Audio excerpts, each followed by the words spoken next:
My parents abandoned me at a gas station when I was just 16. 20 years later, they came back desperate, begging. But the same cruel joke they once called a lesson had become the turning point that made me choose to walk away from them for good. Welcome to Storytime Reddit, everyone. I never thought a split-second prank by my parents could change the course of my entire life, but it did. I was only 16 at the time, on the way back from visiting my sister at college with my parents. It was a blazing July afternoon, the kind that makes the asphalt shimmer. I sat in the back seat of our old Camry, half asleep, earbuds in, listening to a playlist of old songs on my almost dead iPod. Everything felt like any other summer road trip until we pulled into a tiny gas station off the side of I-95, surrounded by nothing but trees and heat. My dad, Gerald, turned around and barked in his usual tone, "Scott, go get me a coffee." I didn't say a word, just pulled my wallet from my back pocket and stepped out. The coffee machine inside was broken, so I had to wait for the clerk to brew a fresh pot. It took maybe 10 minutes. But when I walked back out, coffee still hot in my hand, our Camry was gone. At first, I figured they'd pulled over to another pump, maybe circled around. But then, I caught a glimpse of our taillights merging into the main highway lane, cruising away without hesitation. I froze. My heart was pounding. I gripped the cup of coffee like it was the last thing tethering me to reality. Then my phone buzzed. A text from my mom, Denise, lit up the screen. "Let's see how long it takes you to get home. Think of it as a problem-solving lesson, sweetheart." That? Smiley face made me want to smash my phone against the pavement. I called her immediately, straight to voicemail. I texted over and over asking where they were, what was going on, why they'd do this. 20 minutes later, another message. "Stop calling. Your father says you need to handle this yourself. See you when you get home." I looked around. The sun was blazing, my hands were slick with sweat, and I had no clue where I even was. I had no backpack, no change of clothes, no map, just about $140 I'd saved from my summer lifeguarding job. I was standing at a gas station in the middle of nowhere, ditched like some joke. But I didn't cry, I didn't yell, I just stood there. Something inside me cracked, or maybe it died. Maybe that was the moment the part of me that kept trying to earn my parents' love finally gave up. I walked back inside and asked the cashier where the nearest bus station was. He pointed off in the distance. "About 2 miles that way." I nodded and made one call to the only person in the family who had ever treated me with a shred of decency. My Aunt Lola, Mom's younger sister, the one they hated because she once secretly bought me a phone after they confiscated mine for getting a C+ in chemistry. She picked up on the second ring. I don't remember everything I said, just her voice steady, calm, furious on my behalf. "Hold on to your phone," she said. "I'll handle everything." She called a local taxi, booked a bus ticket for me online, and texted, "Go, come to me. We'll figure out the rest later." I blocked my parents' number, powered off my phone, and boarded the first long-distance bus of my life. I never looked back. I don't remember exactly how long I stood there at that gas station. The sun was beating down on the blistering concrete, the smell of gasoline and sweat mixing in a way that made me nauseous. In my hand was a lukewarm coffee, and in my chest, my heart felt like it was clenching tighter with every beat. I kept staring at the shrinking outline of our old Camry until it completely vanished onto the highway. In my mind, I held on to one desperate thought that this was just another one of their twisted life lessons, that they'd circle back any moment now, laughing like it was some brilliant parenting moment. But 10 minutes passed, then 20, then half an hour, and then my phone buzzed, a message from my mom. Cold, clinical, cruel. "Let's see how long it takes you to get home. Problem, solving lesson, sweetie." A smiley face. While her 16-year-old son stood alone at a gas station in the middle of nowhere, I started shaking, part rage, part heartbreak. I called her. Busy signal. Called again straight to voicemail. 15 minutes later, another text. "Stop calling. Your father says you need to figure this out. Knock when you get home." I was 16. No backpack, no clothes, no map. Just a small wallet with about $140 saved up from my summer job as a pool lifeguard. I walked back into the gas station and asked the older man behind the counter, "Sir, where's the nearest bus station?" He stared at me for a second, his brows knitting together like he was trying to process what was happening. "About 2 miles that way," he said, pointing. I nodded. "Mind if I make a call?" He handed me a landline phone without another word. I dialed the one person I still had faith in, my Aunt Lola, my mom's younger sister. The same woman my parents had disowned and labeled toxic because she once bought me a cell phone after they'd taken mine away as punishment for being disobedient. She picked up after the second ring. They left me, I told her, at a gas station. They just drove off. I can't remember everything she said after that, just that her voice was trembling with anger and concern. She called a local taxi service, bought me a bus ticket online, and texted me, "Get here. We'll deal with the rest later." While I waited for the taxi, my phone buzzed again. A message from Mom. "Don't you dare call Aunt Lola. Your father is furious. If you want to come home, you better fix that attitude." I turned off my phone. When the bus arrived, I climbed in, sat by the window, and watched the world blur past through the dusty glass. I didn't cry. I wasn't scared. I felt nothing. Like a fracture had split through my chest, and I already knew it would never fully heal. 6 hours later, I arrived. Aunt Lola was waiting at the bus station, and she hugged me tighter than anyone ever had. She didn't ask a million questions. She just whispered, "You're safe now. That's all that matters." That night, I slept on the couch in her living room. And for the first time in years, I didn't have nightmares. I never went back. Not a single goodbye. Not even a glance over my shoulder. That sun-scorched gas station was the end of that chapter. And from that moment on, I began writing a new one. I never thought a missed call from an unknown number could hit me like a punch to the chest, but it did. It was a regular weekday afternoon. I had just stepped out of a meeting after finalizing a major contract with a partner. I opened my phone and saw 39 missed calls. Most were from numbers I didn't recognize, but 3 of them were from Sabrina, my younger sister, the one I hadn't spoken to in 20 years. My stomach dropped. I stood there in my polished office with its hardwood floors, hands trembling slightly around my coffee. I knew it. The past was trying to crawl back in, and this time, it wasn't knocking gently. I opened my voicemail. The first message was Sabrina's voice, choked and shaky. "Scott, please, just listen. Mom and Dad found you. They're spiraling. Just call me back, not for them, for me, please." I listened to every word, every breath, every sob. The other messages? A disaster mix of guilt-tripping, wailing from my mom, and my dad's heavy voice flipping between threats and begging. They called me ungrateful, heartless, a disgrace of a son. Mom was sick. Dad lost his job. Everyone had turned their backs on them. Only I could save them now. I sat in my truck for what felt like hours, not moving, just staring at my phone, lighting up over and over again. Each missed call, each new message felt like a jab to my chest, not because I still cared, but because I remembered being that kid alone at a gas station, waiting for someone to come back, and no one ever did. I knew that if I picked up the phone, it would all start over again, but I wasn't that 16-year-old boy anymore. I texted Sabrina, short and clear. "Tomorrow, Denny's 5th and Main, 7 a.m., you come alone or don't come at all." The next morning, she showed up. She looked exactly how I remembered, just older, sadder. Her hands were still twisting napkins, same nervous tick she had as a kid. Before she even sat down, she blurted it out. "They're losing the house. Dad's been gambling. Mom maxed out the credit cards. They found your company's website. They know you have money. They need 50 grand to keep the house." I didn't say anything. Just stirred my coffee slowly. Sabrina kept talking this time, not pleading, just telling.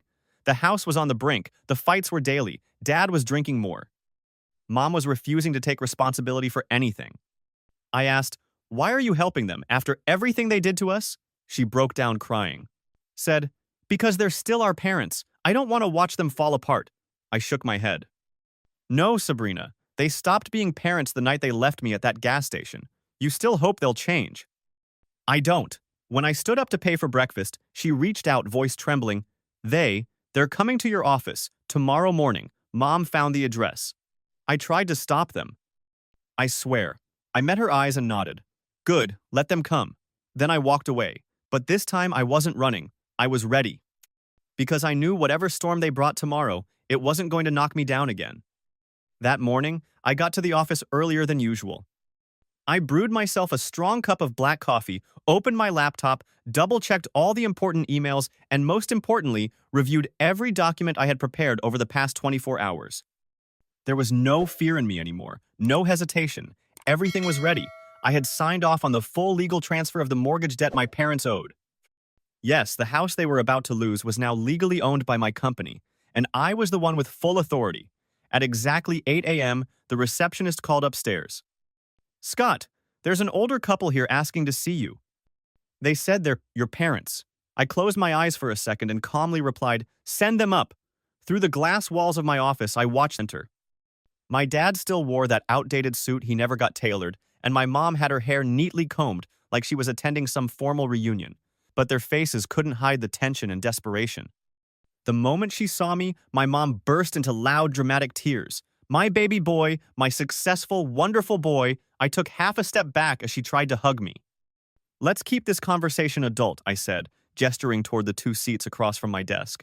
My dad sat down, arms crossed, his voice laced with that old familiar condescension.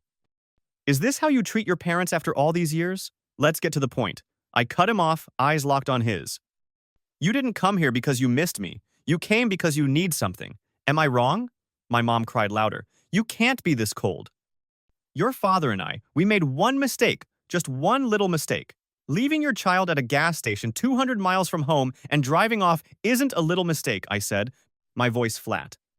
I waited all day back then, thinking someone would come back, but no one ever did. My dad shot up, shouting, "We came back for you," an hour later.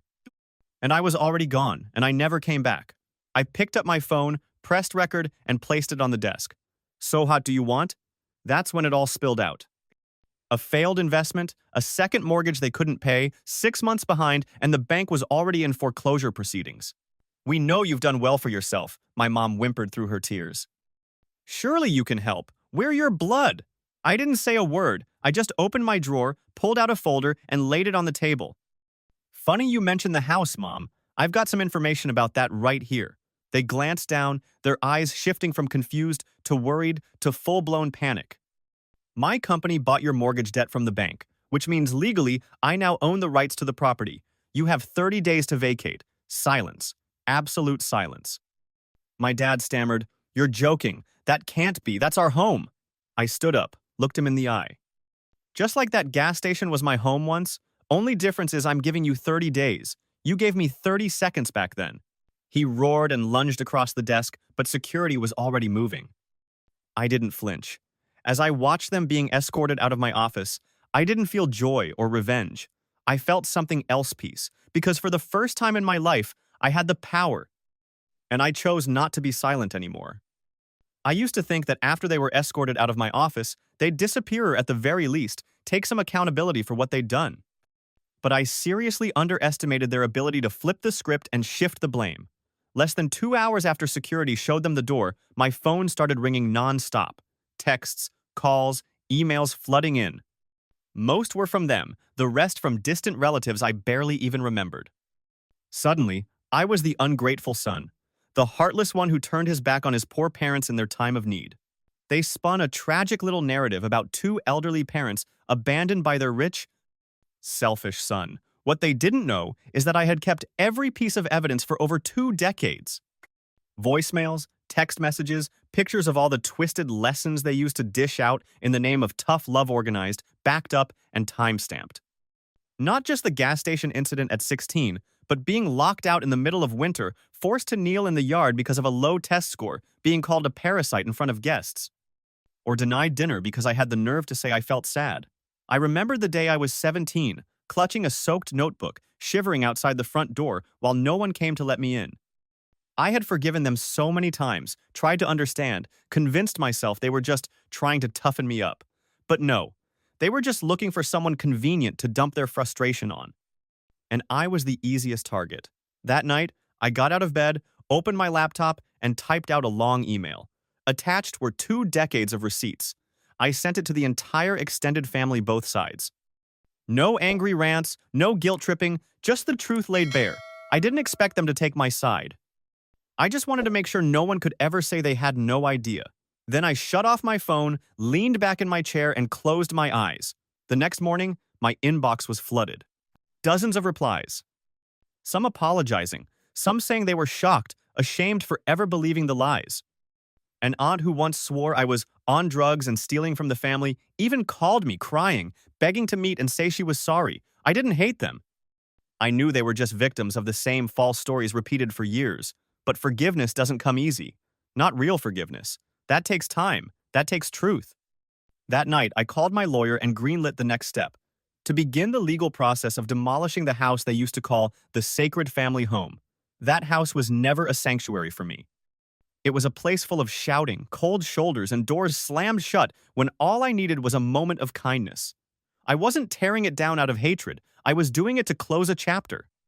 To make space for a new beginning, one without silent tears or sleepless nights spent fearing footsteps in the hallway. A place where no one could touch my pain ever again. A place where I could finally live with my head held high and no more chains around my past. I don't know how other people feel watching their childhood home get torn down. Maybe some feel grief, nostalgia, or a sense of loss. But me, I felt nothing but relief. That morning, I wore a plain white shirt, simple jeans, and brought a hot coffee with me. I sat in a folding chair I'd set up earlier and watched as the bulldozer roared to life. My parents were there, of course. The same people who once called themselves my mother and father stood across the street, stunned. My mother's eyes were wide with panic. She screamed when the first scoop hit the front wall of the house. My father's face turned red with fury as he shouted threats that no longer held any weight. They couldn't believe it was really happening. But it was. And I felt no regret. The collapse of that house wasn't just bricks and drywall falling apart, it was the end of a dark chapter in my life. Each crumbling wall was a memory buried, another night spent locked outside, another insult thrown at me in front of friends. Another reminder that I was nothing more than a ghost inside the walls of a place that was supposed to be home. Let them cry. Let them scream. Not once did either of them cry when I was left shivering in the rain at 16. Not once did they care when I was called useless during dinner at that same kitchen table. I didn't rebuild that lot to get revenge. I did it to create something better. After my company legally acquired the land, I didn't build a mansion or a shiny office tower. I partnered with a nonprofit and developed affordable housing, 20 modest, fully equipped units with a shared playground and a small reading corner. The project was named Annabelle Haven in honor of the one woman who opened her arms to me when the rest of the world turned away. My aunt passed away last year after a battle with cancer, but if she's watching from somewhere, I hope she's smiling. My parents tried to rally the neighbors against me. But they forgot those neighbors had seen the truth for years. The nights I cried alone in the backyard, the times I stood in the rain as punishment for breaking a dish, Mrs. Henderson, the woman who lived next door, walked up to me and placed a gentle hand on my shoulder. "I should have called child services back then," she said softly. "I'm sorry." I gave her hand a small squeeze. My eyes burned not from hate, but from finally being seen. My father shouted that they'd sue me. I shrugged. Every paper was legal. My company bought their mortgage. The demolition permit had been approved 3 weeks prior. There was nothing left for them to hold on to, nothing to fight with. As the final wall came crashing down, my mother collapsed on the sidewalk, and my father pounded his fists against the security truck. I stood there, sipping the last of my coffee, and thought to myself, this wasn't revenge. This was justice. And sometimes, justice doesn't come in words, it comes in ruins. After the house was demolished, I didn't think they'd ever have the nerve to show up again. But they did. No more yelling, no more fury, just a strange kind of pitiful desperation. They stood outside my company's office, looking nothing like the proud parents they used to boast of being. My father, the same man who once abandoned me at a gas station like it was a joke, now had tears in his eyes, clutching an old, crumpled folder. My mother, the woman who once texted me to walk home for the lesson, was now sobbing, voice trembling as she begged for help. I didn't invite them into the meeting room this time. I had the receptionist direct them to the waiting lounge, then walked in holding a folder. They both stood up as I entered. My mother rushed toward me, grabbing my hand. "Son, I know I was wrong, but please, just this once." "We've got nothing left." My father said nothing, no arrogance left in him, just silence and a lowered head, like he knew this was the end of their road. I placed a stack of papers on the table. It was a rental application for the housing development my company had just built on that same piece of land they once called theirs. I spoke calmly. "If you really need a place to stay, this is the form. Submit all the documents, pass a credit check and interview like everyone else, no priority. No exceptions." My mother froze, her eyes wide with disbelief. My father clenched his fists in anger. "We're your family. You can't treat us like strangers." I gave a small smile, my tone even. "You both taught me that everything in life is a lesson, so consider this your final one." I stood, didn't wait for them to respond, and walked out of the room. That evening, my phone wouldn't stop ringing. It was my sister Sabrina. She called, furious. "What did you do? They just called me, crying, begging for help. How could you be so heartless?" I paused for a moment before calmly asking, "Do you know what they did to me?" Have you heard the recording of them laughing as they left me behind at that gas station? Have you seen the birthday cards filled with insults they used to send? Sabrina went quiet. I could hear her breathing hard, then a quiet sob. I'm sorry, I didn't know. I thought you just ran away out of anger. I sighed, not in frustration, not in anger, just exhaustion. I've forgiven myself, and I've made peace with the past, but I can't live that life again. I'm not helping them because of hatred. I'm just choosing to live differently. You're my sister and I love you, but I'm not anyone's solution. The call ended in silence. That night, I sat alone on my front porch, a cup of tea still steaming in my hands, the wind rustling through the trees my father once planted. I didn't feel triumphant. I didn't feel vengeful.